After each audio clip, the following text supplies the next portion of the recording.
Halo guys, Assalamualaikum warahmatullahi wabarakatuh. Masih bersama saya Sari Ayu Wulandari dalam Kendali Optimal pertemuan kedua. Iya, kita akan bicara masalah rencana studi kita. Di pertemuan kedua ini kita akan belajar masalah aplikasi sistem optimal. Dalam aplikasi sistem optimal ini kita akan belajar dua hal. Yang pertama adalah sistem optimal yang digunakan untuk algoritma biasanya digunakan untuk penyanding dari algoritma AI atau NN atau ML atau ML itu adalah machine learning, kalau AI adalah artificial intelligence, kalau NN itu adalah neural network, kemudian DL itu adalah deep learning. Jadi teman-teman, untuk basically kalian masih menggunakan AI, NN, ML, dan DL, tapi untuk optimalisasinya dari algoritma tersebut kalian bisa menggunakan algoritma kendali optimal. Kemudian yang kedua digunakan untuk kendali, yaitu diantaranya adalah tuning. Ada dua yang nanti akan kita bahas dalam pertemuan berikutnya, yaitu LQR dan LGR. Sama-sama linear gitu ya, tapi biasanya digunakan untuk sistem dinamik. Namanya adalah linear kuadratik. R-nya itu adalah lupa. R-nya itu adalah regulator, kemudian LGR itu G-nya itu adalah Gaussian. Jadi kalau kuadratur sama Gaussian. Sebenarnya yang paling baru, yang paling grace itu adalah LQR, tapi sebenarnya untuk metode kendali ini pergerakannya atau inovasinya lebih lambat dibandingkan dengan algoritma ya, dimana untuk yang sistem kendali LQR ini sudah ada mulai 1991. Mungkin teman-teman ada yang belum lahir gitu ya sampai sekarang, dan itu masih dikatakan yang terbaru. Oke, next kita masuk ke algoritma dulu. Untuk yang aplikasi dari algoritma, dimana kita akan bisa mengoptimalkan sebuah algoritma AI, NN, ML, dan DL. Nah, di sini ada beberapa aplikasi yang biasanya dipakai untuk perbaikan dari AI, ML, DL, NN. Di antaranya adalah dipakai untuk healthcare, biasanya untuk diagnosis ya. Kemudian yang kedua untuk education, biasanya untuk recommendation atau education games. Kemudian untuk transportation bisa digunakan untuk adaptive traffic signal, kemudian control dan lain sebagainya. Kemudian untuk energy bisa digunakan untuk sistem adaptif, kemudian decision control. Untuk business management biasanya dipakai untuk recommendation, e-commerce dan lain sebagainya. Kemudian untuk science, engineering, art biasanya dipakai untuk mathematics, fisik, kimia, kemudian musik, drawing, animation dan lain sebagainya. Ini juga lumayan berkembang gitu ya. Kemudian untuk NLP itu juga bisa dipakai untuk translation, misalnya sequential gain dan lain sebagainya, dialog. Kemudian untuk computer vision atau biasa disebut dengan image processing biasanya dipakai untuk detection, perception, recognition. Kemudian untuk robotik biasanya kita pakai untuk control, co-robot, cooperating robot, kemudian sim to real, simulation to real gitu ya untuk robotik. Kemudian untuk games bisa pakai Dota, Bridge, Starcraft, Go, poker dan lain sebagainya. Banyak sekali ya. Bisa juga untuk komputer system, misalnya untuk computer science gitu ya. Computer science tuh banyak seperti pengolahan data, pengolahan data, big data dan lain sebagainya, itu bisa juga dipakai untuk optimalisasi itu. Kemudian finance ini juga paling banyak dipakai gitu ya untuk pricing, trading, portfolio optimization dan risk management. Nah, teman-teman, kalau yang sekarang akan kita bahas itu lebih arah ke robotik ataupun ke healthcare ataupun ke computer vision gitu ya. Nah, ini masing-masing bisa. Computer vision, kalau robotik sebenarnya bedanya robotik dengan computer vision. Kalau computer vision itu biasanya inputnya itu 2 dimensi berupa citra gitu ya. Baik citra maupun video. Nah, sedangkan untuk robotik biasanya dia based of sensing. Kalau sensingnya itu masih sensing yang biasa ya, seperti apa ya, kendali suhu, kendali gerak dan lain sebagainya. Biasanya masukannya cuman satu ya, suhu ya suhu aja. Berarti dia sensingnya masih satu dimensi. Nah, kalau healthcare itu beda lagi, ada yang satu dimensi, ada yang menggunakan sinyal, tapi dia punya feature itu lebih dari 2. Itu banyak ya, seperti itu ya, seperti jantung, kemudian oximetry dan lain sebagainya. Walaupun dia itu keluarannya satu, tapi keluaran dari gelombang atau sinyalnya itu sangat-sangat kompleks, sehingga mau nggak mau kita harus membuat feature untuk yang healthcare. Oke, kita masuk ke aplikasi pertama dari salah satunya, yaitu nanorobotik. Untuk bidang aplikasi ini, nanorobotik sebenarnya bisa untuk elektronik, bisa untuk anak-anak elektro maupun biomedis. Ceritanya seperti ini, guys. Nah, di dalam tubuh itu sangat-sangat kecil, sesuatu yang sangat-sangat kecil. Kita tahu untuk mengetahui bagian dalam tubuh, mana yang bagian yang tersumbat, kemudian tumornya berada di mana, itu kita biasanya menggunakan citra. Bisa di MRI, bisa di CT scan, dan lain sebagainya. Tapi hal itu membahayakan dan belum tentu terlihat si penyakitnya tersebut. Sumbatannya itu kadang tidak terlihat karena terlalu kecil gitu ya. Nah, kemudian alternatif yang kedua, yaitu kita ada yang namanya endoskopi. Nah, di endoskopi sebenarnya memasukkan sebuah alat yang dia itu ada kabelnya ke dalam mulut. Setelah itu lihat di sistem pencernaan manusia gitu ya. Nah, di mana yang tersumbat ataupun ada pendarahan di dalam ataupun ada apa, itu terlihat secara langsung. Hanya saja permasalahannya adalah di dalam endoskopi tersebut itu agak besar gitu ya. Jadi nggak sekecil yang kita kira, dan ketika itu ditarik kembali, maka kemungkinan ada beberapa syaraf yang tertarik juga ikut. Kemudian selain itu juga mungkin ada yang terkelupas kulitnya gitu ya, dan lain sebagainya. Itu juga berbahaya. Nah, sekarang teknologi yang terbaru, teman-teman bisa menggunakan nanorobot. Nanorobot yang base of electromagnetic. Nah, ini adalah nanorobot yang base of electromagnetic yang sekarang baru banyak yang sangat-sangat suka dengan hal ini. Nah, pada dasarnya seperti ini, guys. Sekarang sudah mulai ditemukan beberapa material logam yang bisa digunakan atau aman untuk tubuh.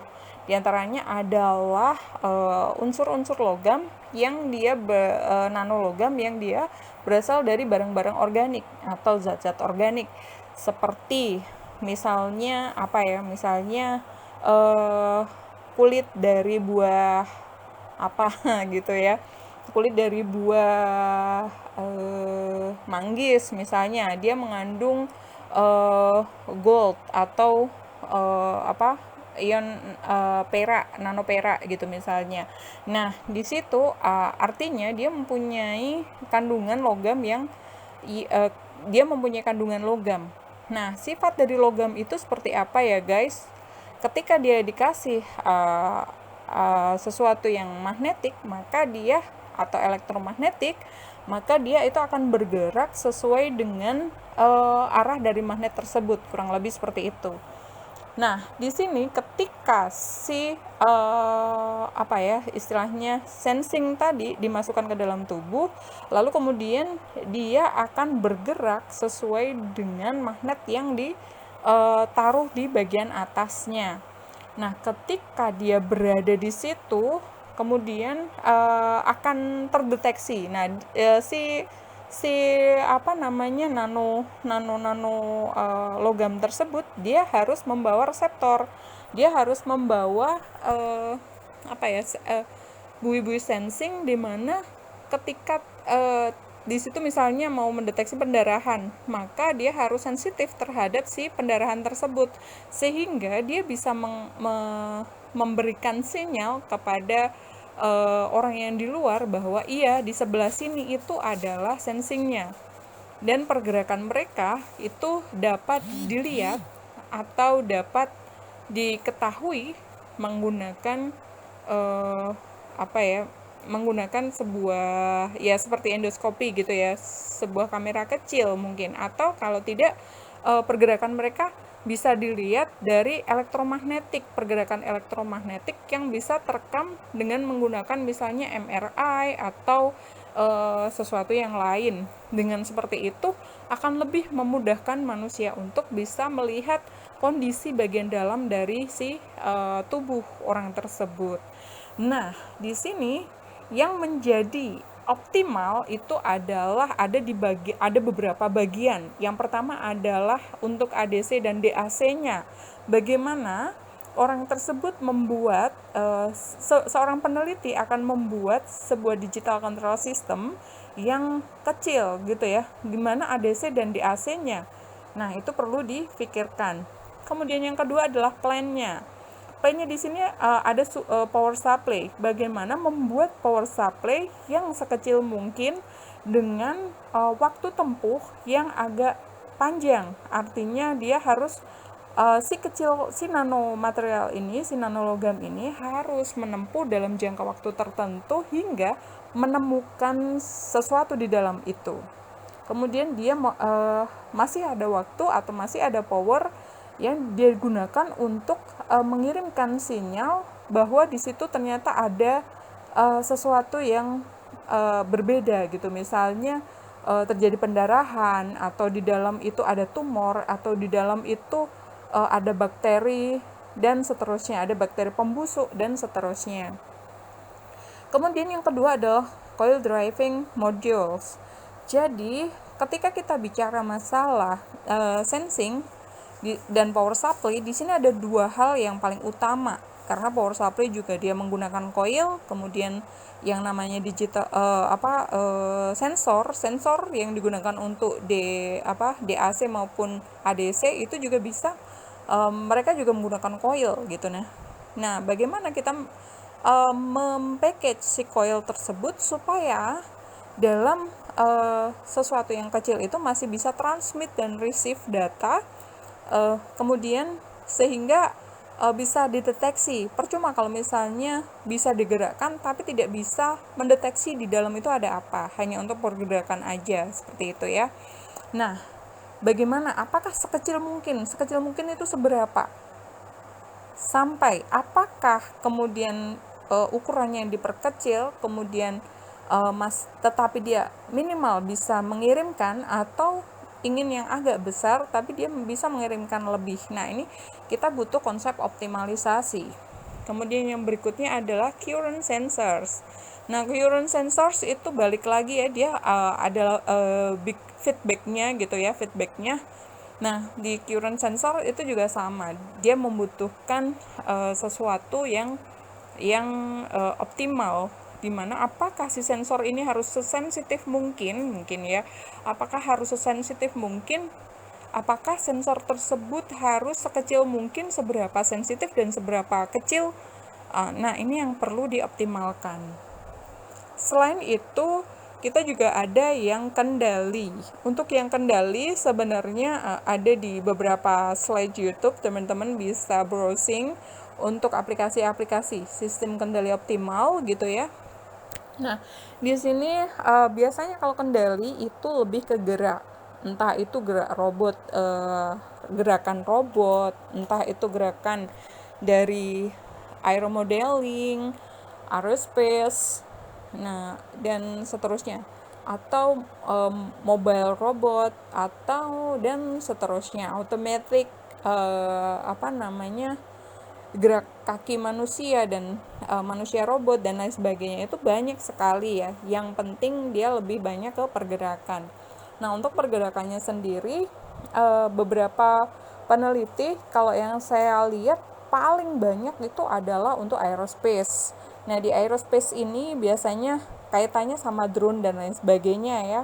Nah, kebanyakan untuk pergerakan di UAV atau drone, kemudian ada yang aircraft, kemudian ada juga yang satelit, kemudian dan banyak lagi gitu ya. Ada juga yang untuk misil dan lain sebagainya. Nah, kebanyakan dari optimal itu bagaimana sih supaya si misilnya ini pada jarak yang tepat tapi dengan kecepatan yang tinggi. Kecepatan yang tinggi itu seberapa dan bagaimana dia bisa tepat mengenai sasarannya tersebut. Kurang lebihnya seperti itu. Dengan jarak tempuh sekian.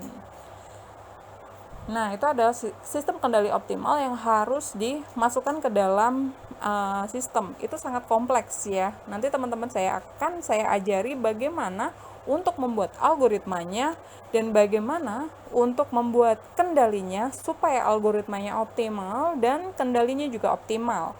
Sebenarnya dua-duanya ini tidak saling menjatuhkan, baik yang algoritma maupun yang kendali gitu ya. Teman-teman bisa dalam satu produk itu kalian menggunakan algoritmanya adalah optimal dan kendalinya itu juga optimal, atau kendali itu gerakannya atau pergerakannya gitu ya. Dia juga bisa menggunakan yang sistem optimal. Jadi dua-duanya bisa didapat. Namun untuk perkembangan dari kedua metode tersebut, baik algoritma maupun kendali, dua-duanya ini yang paling besar atau yang paling pesat perkembangannya adalah yang untuk algoritma. Untuk yang kendali mulai stagnan itu LQR itu mulai 1991, dan teman-teman sudah berapa tahun sampai 2020 ini ya masih LQR, tapi ada digabung-gabungkan hanya seperti itu yang optimal. LQR digunakan untuk dinamik, LQR digunakan untuk yang statik, LQR dipakai dengan fuzzy, LQR dipakai dengan genetic algorithm dan lain sebagainya. Mereka hanya mengcombine. Tapi kalau saya bilang ya algoritma LQR itu masih bertahan untuk yang kendali sampai sekarang. Nah, yang berikutnya untuk yang kendali ini juga ada, tapi yang bukan untuk hanya bagian kendalinya, tapi untuk desain produknya. Nah, untuk desain produk kendali itu misalnya sebuah perangkat, sebuah alat, misalnya dia itu ada conveyor, kemudian ada motor driving dan seterusnya. Dia juga menggunakan AC gitu ya.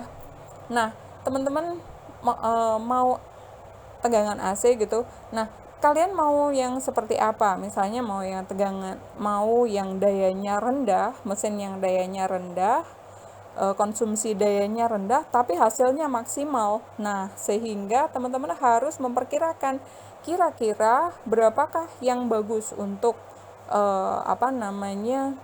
pergerakannya. Misalnya butuh untuk conveyor, berarti conveyornya yang seperti apa supaya dia optimal, dayanya kecil, torsi yang dikeluarkan kecil, tapi dia bisa sesuai dengan yang diinginkan, seperti itu.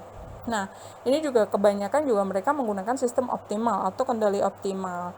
Nah, tapi untuk yang kendali optimalnya biasanya mereka nggak menggunakan yang LQR yang kendali, tapi biasanya menggunakan yang algoritma.